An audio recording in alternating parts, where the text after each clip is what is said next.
അമേരിക്കയുടെ സ്വാതന്ത്ര്യദിന ആഘോഷങ്ങൾക്കിടെ ചിക്കാഗോയിൽ ലാൻഡിങ്ങിനൊരുങ്ങിയ യാത്രാവിമാനത്തിന് നേരെ പടക്കം തെറിച്ചതായി റിപ്പോർട്ട്. ശനിയാഴ്ച രാത്രി ചിക്കാഗോ മിഡ്വേ ഇന്റർനാഷണൽ വിമാനത്താവളത്തിലാണ് സംഭവം.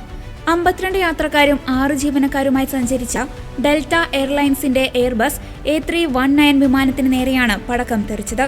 പൈലറ്റിന്റെ സമയോചിതമായ ഇടപെടലിലൂടെ വിമാനം സുരക്ഷിതമായി നിലത്തിറക്കാൻ സാധിച്ചതിനാൽ വലിയൊരു ദുരന്തം ഒഴിവായി. അറ്റ്ലാന്റയിലെ ഹാർട്ട്സ്ഫീൽഡ് ജാക്സൺ വിമാനത്താവളത്തിൽ നിന്ന് പുറപ്പെട്ട ഡെൽറ്റ ഫ്ലൈറ്റ് 1076 പ്രാദേശിക സമയം രാത്രി 20:33 ചിക്കാഗോയിൽ എത്തിയത്. വിമാനം റൺവേ ലക്ഷ്യമാക്കി താഴേക്ക് ഇറങ്ങുന്നതിനിടയിലാണ് അപകടമുണ്ടായതെന്ന് ഡെൽറ്റ എയർലൈൻസ് വക്താവ് അന്താരാഷ്ട്ര മാധ്യമങ്ങളോട് സ്ഥിരീകരിച്ചു. ഞങ്ങളുടെ വിമാനത്തിൽ ഒരു പടക്കം വന്നിടിച്ചു. ഏകദേശം 200 അടി ഉയരത്തിൽ വെച്ചാണ് സംഭവം നടന്നത്. പടക്കം പൊട്ടിയപ്പോൾ വലിയൊരു ശബ്ദം വിമാനത്തിനുള്ളിൽ അനുഭവപ്പെട്ടുവെന്നാണ് എയർ ട്രാഫിക് കൺട്രോളിന് പൈലറ്റ് നൽകിയ സന്ദേശം. വിമാനം ഇറങ്ങുന്നതിന് തൊട്ടുമുമ്പ് എയർ ട്രാഫിക് കൺട്രോളർമാർ പൈലറ്റിനെ ജാഗ്രതാ നിർദ്ദേശം നൽകിയിരുന്നതായി പുറത്തുവന്ന ശബ്ദരേഖകൾ വ്യക്തമാക്കുന്നു.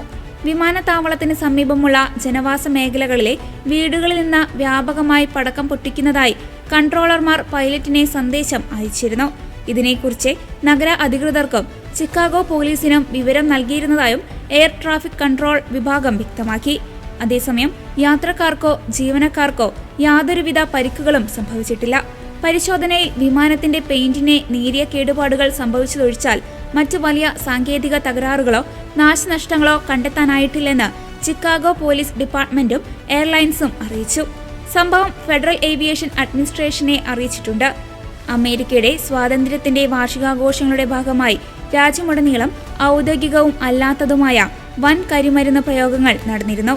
ഇതിന്റെ ഭാഗമായി വാഷിംഗ്ടൺ DC ഉൾപ്പെടെയുള്ള പല നഗരങ്ങളിലും മണിക്കൂറുകളോളം വിമാന സർവീസുകൾ നിർത്തിവച്ചിരുന്ന സാഹചര്യത്തിലാണ് ചിക്കാഗോയിൽ ഇത്തരമൊരു സംഭവം റിപ്പോർട്ട് ചെയ്തത്.